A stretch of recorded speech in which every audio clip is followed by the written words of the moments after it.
In this comparison project, we're going to be taking a look at Party Poker, the 4th largest poker site in the world, against PokerStars, the largest poker site in the world. Party Poker does not accept players from the United States, but from everywhere else, and PokerStars does accept players from the United States. This is the main partypoker.com lobby. If you haven't visited in a while, you'll notice that it's recently upgraded. It was the middle of 2009 when that happened. There's 2 views, and if you click on this, you get a much larger view, which you'll probably be using if you have one of those larger monitors. We'll use this because it fits in the window really nicely, and you'll see on the left side, we can actually click on that and just use these icons to give us some more real estate here.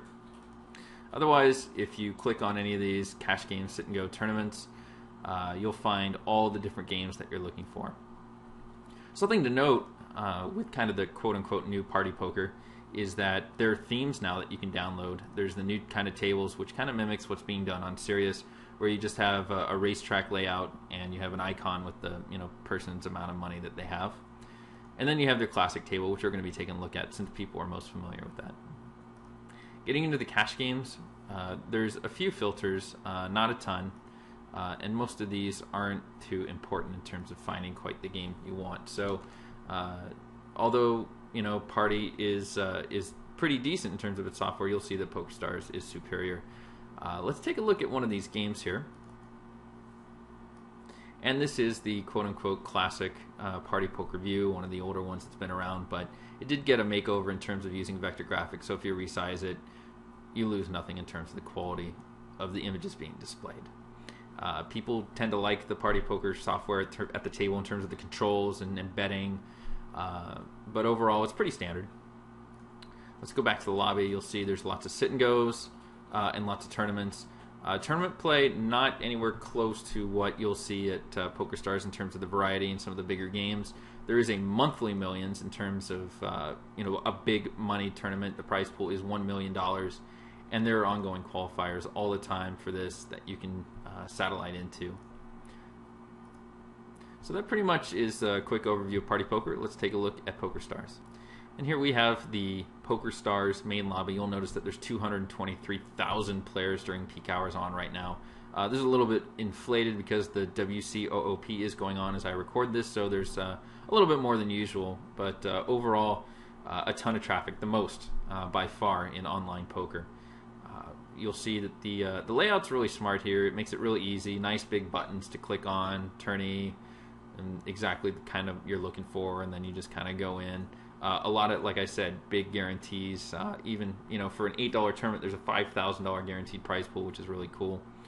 And you'll see, for example, some of these other tournaments, like the Sunday Quarter Million.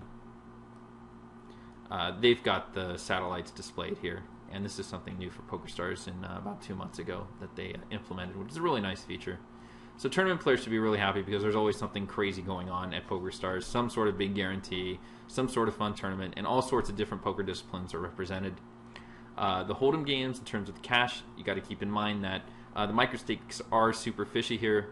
However, at some of the upper low stakes, like the $200 buy-in games and above, you are getting some really, really good poker players. So the players, in terms of their skill level, tend to be a little bit higher at PokerStars than at other sites.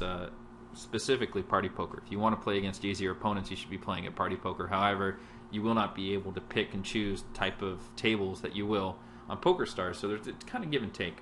So let's take a look at one of these tables. This is kind of the traditional software, and people tend to like this because it's so simple and straightforward. The graphics aren't anything amazing, but the cool thing here is that you can change the deck and you can choose the theme, and PokerStars comes with a ton of themes that you can choose from. So if you want something very static and straightforward, or if you want something kind of ridiculous, it's all kind of available. I'm keeping it on the classic theme because that's where most people enjoy to keep themselves. Very straightforward, very easy to use. So the table software tends to be very popular and among those argued as the best in online poker. That pretty much does it. That's a nice quick overview of PokerStars. In terms of the comparison, it really wasn't close. PokerStars is the superior site in just about every way, shape, or form. Both sites do some things really, really well. For example, customer service is really, really good on PokerStars. However, it's not so great on Party Poker, which is one of kind of the major disparities, and also was the traffic. You really can't compare the two. PokerStars just massively, massively over the top. And PokerStars doesn't really have some of the other problems in terms of not having some of the big guarantees. They have the big guarantees of PokerStars. Party Poker does not. So if you're really looking at an overall poker experience, you're going to want to play at PokerStars. However, if you're really going to be looking for something a little bit easier and you want to play against fishier players, then definitely check out Party Poker. It does have quite a bit to offer. So overall, the winner here, PokerStars.